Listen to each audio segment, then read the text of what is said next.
Donc aujourd'hui, on est placé dans ce beau mystère de Noël. Ici, la belle crèche nous le rappelle. Et on honore d'une certaine façon la Sainte Famille. Donc Marie, Joseph, l'enfant Jésus, qui est une image de, on pourrait dire, la famille céleste du Père, du Fils et de l'Esprit Saint. Vous savez qu'en Dieu, il y a une communion d'amour, une relation de personnes, une relation de dons que Dieu a voulu rendre visible à travers, entre autres, la famille. Donc la famille, déjà dans le premier livre de la Bible, elle est prévue dans la Genèse. Dès le premier chapitre, lorsque Dieu dit, Genèse 1, 26, « Hommes et femmes, il les créa, à son image, il les créa. » C'est Dieu qui dit, « Faisons l'homme à notre image. » Et il les appelle ensuite à être féconds. Donc déjà, dans la Genèse, Dieu nous parle de son rêve de rendre visible l'amour à travers ces liens familiaux qui nous unissent. Ça, c'est le beau plan de Dieu, le chef-d'œuvre. D'ailleurs, vous savez, sont comme nommés 7 jours, comme 7 grands chapitres de création. Et au sommet, donc le 7e jour, c'est le jour où on se repose. Donc le dernier jour actif de création, qu'est-ce qui est créé? C'est l'homme et la femme dans leur capacité de s'aimer, de créer. Donc la famille est vraiment posée comme la cerise sur le sundae, comme le chef-d'œuvre de la création. Ça, c'est le premier acte. Mais vous savez, l'histoire humaine est un peu un acte dramatique, un théâtre dramatique. Deuxième acte, il y a un fameux petit serpent tentateur qui passe et qui fait croire qu'on peut être comme Dieu, qu'on peut décider nous-mêmes de tout invertir les rôles des uns et des autres, faire comme s'il n'y avait pas d'homme ni de femme, ou etc., pas d'enfants ni de parents. Et le fameux tentateur, et vous savez qu'au chapitre 3 de la Genèse, est évoqué ce mystère. Si Dieu nous a fait pour nous aimer, comment ça qu'on se déchire? Et vous savez que cette fameuse désobéissance envers Dieu entraîne tout de suite une distorsion entre nous. La première distorsion, elle est entre l'homme et la femme. Pourquoi tu as fait ça, Adam? Pas moi, c'est elle. C'est la femme que tu m'as donnée. Puis il accuse Dieu en même temps. Il accuse sa femme, puis il accuse Dieu. Il fait pas pire, Adam. Il accuse les deux en même temps. La femme que tu m'as donnée, c'est juste de votre faute. Et puis, Ève dit, c'est pas moi, c'est le serpent. Donc déjà, cette tentation de se justifier et de s'accuser les uns les autres. Pas étonnant, celui qui nous a tentés, c'est l'accusateur de nos frères, le Satan, qui veut dire l'accusateur. Ensuite, qu'est-ce qui arrive? Les premiers enfants, Caïn et Abel, la fratrie, normalement, c'est fait pour s'aimer, des frères et sœurs, pour être solidaires. Celui qui garnit son carquois de nombreux enfants est équipé pour la vie, nous dit les psaumes. Eh bien non, Caïn et Abel, qu'est-ce qui se passe? Caïn est un peu jaloux d'Abel. Puis il dit, viens-tu, on va aller se promener en campagne. Qu'est-ce qui arrive? Il frappe Abel à mort. Au lieu de soutenir son frère, il le tue. Et finalement, tout se succède, vous connaissez le reste de l'histoire de la Bible, c'est une histoire d'une humanité blessée. Et cette humanité blessée, elle est passée à travers les rois, même David, le fameux beau grand roi David. Qu'est-ce qu'il fait, David? Eh bien, il fait un gros adultère, puis un meurtre pour avoir la femme, pour cacher son affaire. C'est épouvantable. Le saint roi David. Et ensuite, encore une fois, l'histoire est parsemée de toutes sortes de distorsions du plan de Dieu. Et pourtant, c'est cette généalogie-là qui est citée par Luc et par Matthieu qui prend un autre chemin, mais c'est cette généalogie, dans la généalogie de Jésus, il y a plein d'histoires tordues de famille.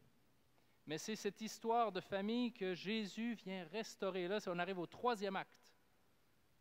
Premier acte, c'est le beau chef-d'œuvre. 2e acte, c'est la distorsion. 3e acte, c'est la restauration. et on est encore, nous, on est comme à mi-chemin entre le deuxième et le troisième acte. Hein. On goûte encore un peu à de la distorsion. Qui parmi vous a déjà eu des petites blessures familiales? Je ne vous ferai pas lever la main, mais je pense qu'on pourrait toutes la lever. Plus ou moins grosses. Mais qui parmi vous fait partie d'une famille appelée à la sainteté? Eh bien là aussi, il faudrait qu'on lève tous la main.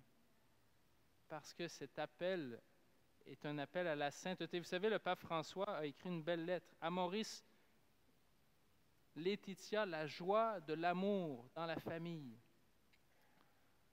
Il dit, la famille, c'est faite pour donner de la joie. Même si des fois... Vous savez, les plus grandes souffrances dans la vie, elles viennent souvent de l'amour. Mais parce que l'amour et les relations aimantes, la connaissance aimante, est ce qui est appelé à nous donner le plus de bonheur. Donc, saint Thomas, ou je ne me souviens plus qui dit, corruptio maxima pessima. Avez-vous compris? La corruption de ce qui est le meilleur devient le pire. La famille, c'est le meilleur que Dieu a fait. Mais quand c'est tordu, ouch, ça fait vraiment mal. Et les blessures qu'on a dans la vie, souvent les premières blessures de la tendre enfance sont nos pires blessures du reste de notre vie. Mais pas de panique, encore une fois, Jésus vient restaurer. Et c'est ce qu'il fait à Noël, il vient restaurer la famille. En entrant lui-même, petit enfant, il vient tout restaurer depuis le début, dès le ventre de Marie. Et avec Joseph et Marie, il vient nous appeler à restaurer. Le pape François, dans cette petite lettre, il dit, la famille, c'est appelé, donc le premier acte, je vous avais dit, chef-d'œuvre de Dieu. Deuxième acte, la famille s'est un peu transformée en champ de bataille. Mais le troisième acte, le pape François dit, la famille devrait être comme un petit hôpital de campagne, le lieu où on pense mutuellement nos blessures. Et je dirais même peut-être une école de campagne aussi, hein, le lieu où on est appelé à croître dans la sainteté, mutuellement, les uns par les autres. Une école de campagne, un hôpital de campagne. Le pape dit école, non, il dit hôpital de campagne. C'est moi qui rajoute école. À vous de voir. Donc, la fête de la Sainte Famille, je me suis dit que je vais diviser, donc désolé, ce n'était que l'introduction. Alors, maintenant, j'entre dans le corps de l'homélie où je vais parler d'abord aux messieurs, ensuite aux mesdames, ensuite aux enfants et aux ados. Donc, messieurs, ouvrez grand vos oreilles, les autres, vous pouvez écouter un petit peu. Tout d'un coup, que ça serait intéressant. Alors, je vous invite chacun des groupes, donc les messieurs, les madames et les enfants, à retenir 3 points chacun. Pas les mêmes, chacun on a nos choses à travailler. Donc, pour les messieurs, je vous invite vraiment à relire attentivement tout l'Évangile et à adopter la figure de Joseph. La figure de Joseph qui est une figure super importante de sainteté. Et vous savez, c'est à Joseph que Dieu a confié ses 2 plus grands trésors, à savoir son fils bien-aimé et la mère de son fils, Jésus et Marie. Premier point que je voudrais que vous reteniez, on l'a entendu plusieurs fois comme un refrain. L'ange dit à Joseph, « Lève-toi, prends l'enfant et sa mère » et dans une des intercalations, il dit « et pars ». Donc les 3 points que je voulais que vous reteniez ce soir, messieurs, c'est « Lève-toi », premier point, « Prends l'enfant et sa mère », deuxième point, et « Pars ». Donc lève-toi. Messieurs, je vous invite à vous lever intérieurement, avoir de la stature.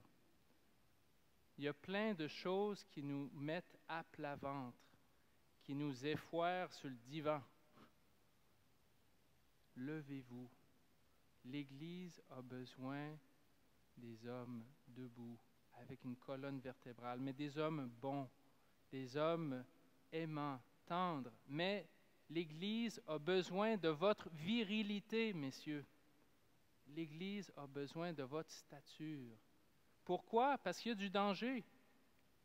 Hérode voulait tuer Marie et l'enfant, surtout l'enfant, qui était aspirant à sa royauté. Il y a une menace, et la menace, il y en a encore dans notre temps. Donc, si on est tous comme du jello dans nos divans devant notre télé, désolé les boys, la bataille, elle est perdue. pour vous, pour la famille aussi. Donc, premier point, levez-vous. Ceux qui lisent l'anglais, il y a un évêque, je pense d'Arizona, qui a écrit il y a quelques années une super lettre aux hommes, Into the breach. Dieu cherche des gens pour se tenir dans la brèche qui est dans la muraille. Levons-nous. Donc, premier point, vigilance. Prends l'enfant et sa mère. Double sens. Premier sens, faisons comme Joseph, vraiment prenons Marie dans notre vie, messieurs, prenez Marie dans votre vie, priez donc des bouts de chapelet, des bouts d'Ave Maria, et prenez aussi l'enfant Jésus, parlez à Dieu. Dieu a besoin d'hommes spirituels. On n'a pas juste un corps, on n'a pas juste une intelligence, on a une âme. Prenez soin de votre âme, messieurs. Demandez à Marie, à l'enfant Jésus de vous aider.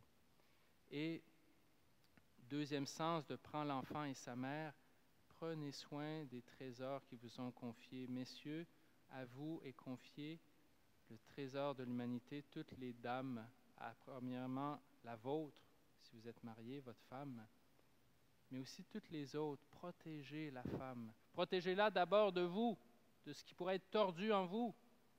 Pas besoin de faire de dessin, comprenez? Protégez les dames contre tout avilissement qu'on pourrait leur faire subir. Protégez aussi l'enfant et les enfants, tous les enfants, les vôtres, mais tous les enfants. Protégez-les, jouez avec. Souvent, c'est un charisme du père, des fois, de jouer. Vous savez la différence entre un petit gars et un grand gars, un père de famille? Le prix des jouets. Alors, il y en a qui n'ont pas compris, non? Parce que les hommes aiment ça, même adultes, s'amuser avec des bébelles. Sauf qu'à la place d'avoir un petit camion, il y a un gros camion qui coûte 50 000 $. Voilà, etc. pour les autres bébelles. Mais, messieurs, d'accord, jouez un peu avec vos enfants, mais n'oubliez pas, soyez artisans, soyez responsables. Et le troisième point, c'est-à-dire Saint Joseph, la nuit même où il y a son songe, il se lève au milieu de la nuit, nous dit le texte, et il prend Marie, il prend Jésus, puis il dit, go, on s'en va en Égypte, il y a du danger ici. Demandons d'être dociles à Dieu tout de suite. L'action, c'est tout de suite, c'est pas juste plus tard. On est très bon dans la procrastination. Oui, je vais faire ça plus tard. Non, c'est tout de suite. Levons-nous maintenant.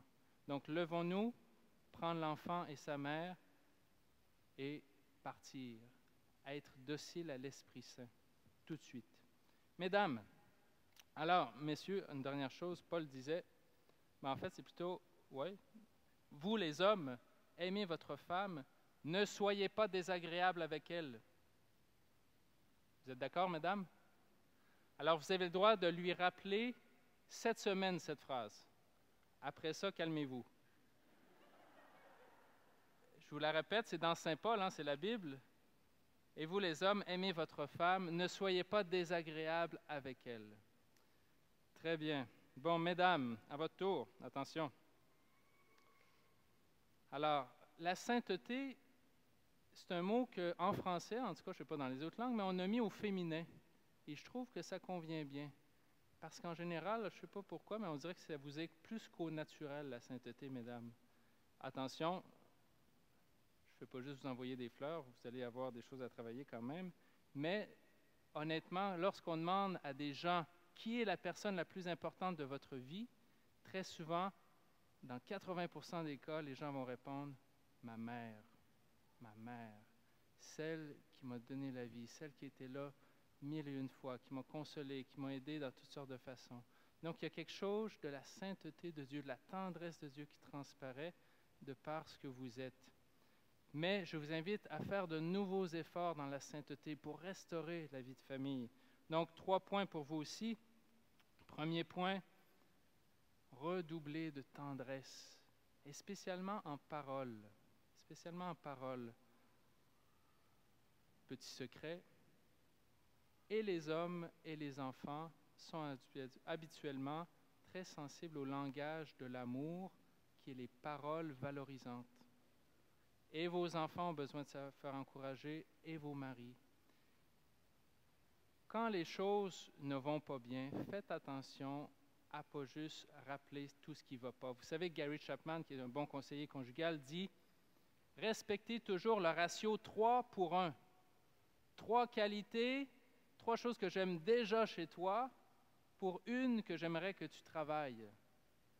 Nous, des fois, on a le ratio 10 pour 1. 10 choses que tu n'as pas fait aujourd'hui, puis je te remercie pour la petite affaire que tu as faite tantôt. Alors, mesdames, je sais que ce n'est pas facile, mais cherchez tout ce qu'il y a de beau, tout ce qu'il y a déjà d'espérance dans les actes de vos hommes et de vos enfants. Encouragez-les, enfantez-les encore jusqu'à la vertu complète.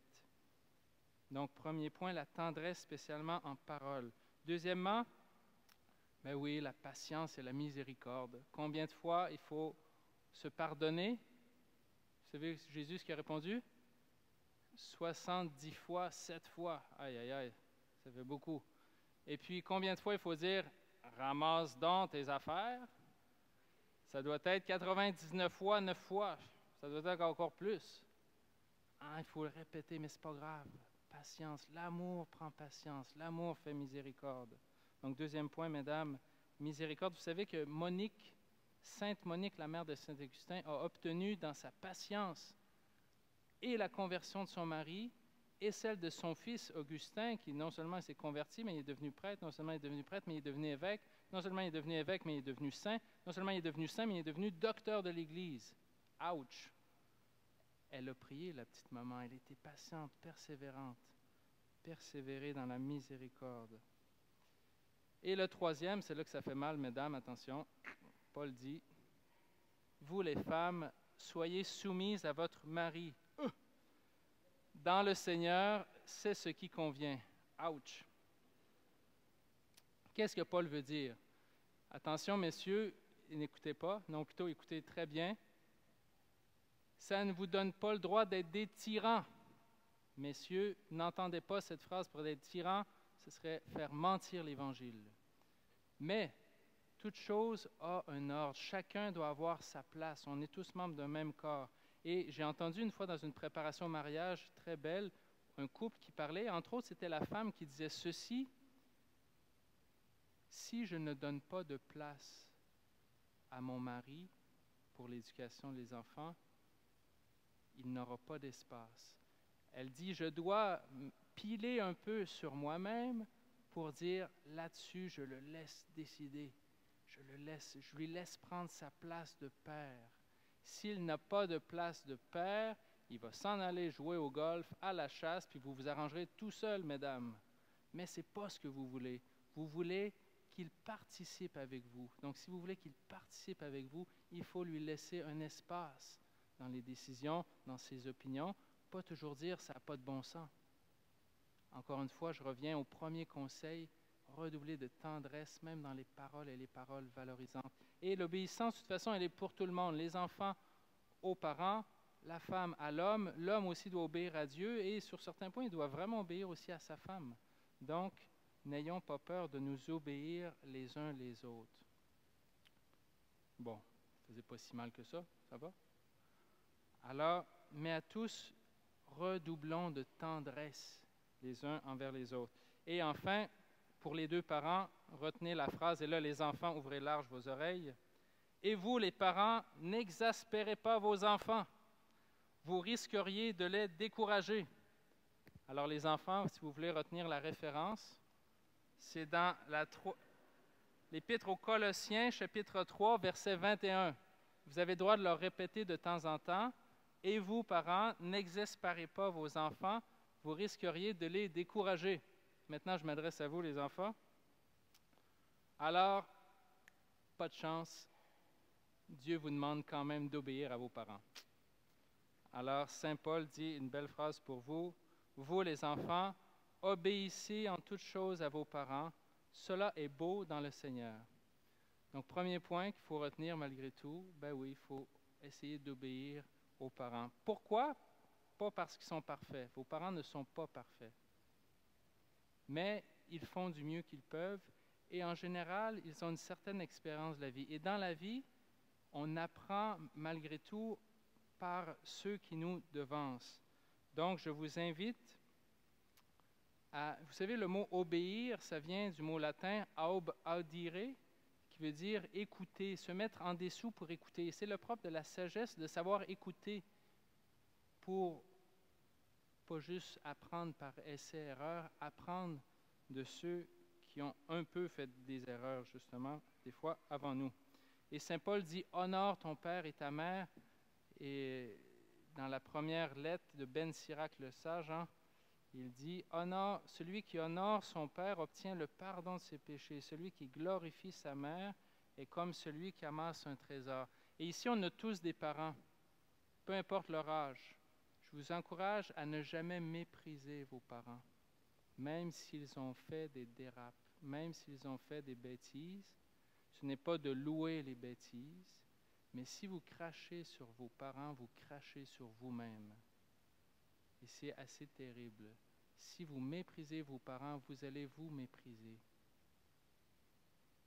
Donc, je nous invite encore une fois à demander à Dieu la grâce de pardonner aux parents, ce qui n'est pas parfait, et de demander à Dieu d'apprendre pour ne pas, peut-être, si vous trouvez qu'ils ont fait des erreurs, bien, très bien, notez-le dans votre calepin. Quand vous serez grand, vous essaierez de faire mieux. Vous essaierez de ne pas faire ces erreurs. Donc, première chose, écouter, obéir. Deuxième chose, vous savez, Jésus a fait une fugue. Alors, je ne suis pas en train de vous dire de faire des fugues, attention les enfants. Mais, vous savez où ils ont trouvé Jésus à 12 ans? Où? Il était au temple. Alors, les jeunes, les enfants, mais même les ados et même les grands, faites donc comme Jésus. Prenez Jésus pour modèle. Priez, priez, priez. Jésus souvent se retirait pour prier le Père des cieux. Vous pouvez prier, vous savez, partout, dans votre chambre, dans le bus, à l'école. C'est pas long prier, c'est parler à Jésus comme un ami. Et vous savez, c'est Jésus qui va vous aider à comprendre c'est quoi votre mission. Le pape François disait, ta vie, c'est une mission. Un peu jeune, c'est un peu difficile de comprendre ça va être quoi ma mission. Pas de panique. Si tu pries, Dieu va te la montrer, ta mission. Et enfin, troisième point pour les enfants, vous êtes appelés à être des petits prophètes. Je connais des gens qui, même tout petits, déjà peuvent avoir des paroles de vérité. Même Saint Benoît qui a fondé les ordres bénédictins, disait dans sa règle, « Écoutez le plus jeune, car parfois l'Esprit Saint parle par le plus jeune. » Donc, parents, écoutez les enfants aussi. Parfois, c'est Dieu qui veut vous dire des choses par l'enfant. Et entre autres, une des choses qu'on voit actuellement, entre autres la belle sensibilité écologique, quelquefois les enfants l'ont beaucoup plus que les parents, et c'est eux qui sont des prophètes, qui écoutent finalement ce que le pape nous dit, prenons soin de la maison commune. Donc, encore une fois, n'oubliez pas, vous pouvez être des petits prophètes, mais mes amis, pour être des prophètes, il faut être connecté à Dieu, donc n'oubliez jamais le deuxième point, être connecté à Dieu. Je termine en disant, la belle sauce par-dessus tout ça, c'est, Saint Paul le dit, par-dessus tout cela, ayez l'amour qui est le lien le plus parfait, ça c'est pour tous, les parents, les enfants, les adultes. Et je vous encourage à une chose, partagez donc, Saint Paul dit, instruisez-vous, reprenez-vous les uns les autres par des psaumes, des hymnes, des chants inspirés. Chantez à Dieu dans vos cœurs votre reconnaissance. Je vous encourage à prier ensemble, prier en famille. Et chantez à Dieu ensemble votre reconnaissance. Je vous invite, je m'étais dit souvent, ceux qui me connaissent, quand je pose la question, quelles sont tes joies de la journée ou de la semaine? Je me dis, mais moi, si j'avais été père de famille, ce serait la question du souper. Quelles sont vos joies aujourd'hui? Échangez sur vos joies, rendez grâce ensemble à Dieu, en famille. Ça va vous dévoiler comment Dieu fait résonner les belles choses dans le cœur de votre époux, de votre épouse, de vos enfants, de vos grands-parents. Échangez sur vos joies chaque jour et votre famille sera heureuse. Seigneur, merci de nous appeler à la sainteté en famille. Tourne-nous vers toi, apprends-nous à répondre à ton appel à la sainteté les uns par les autres. Amen.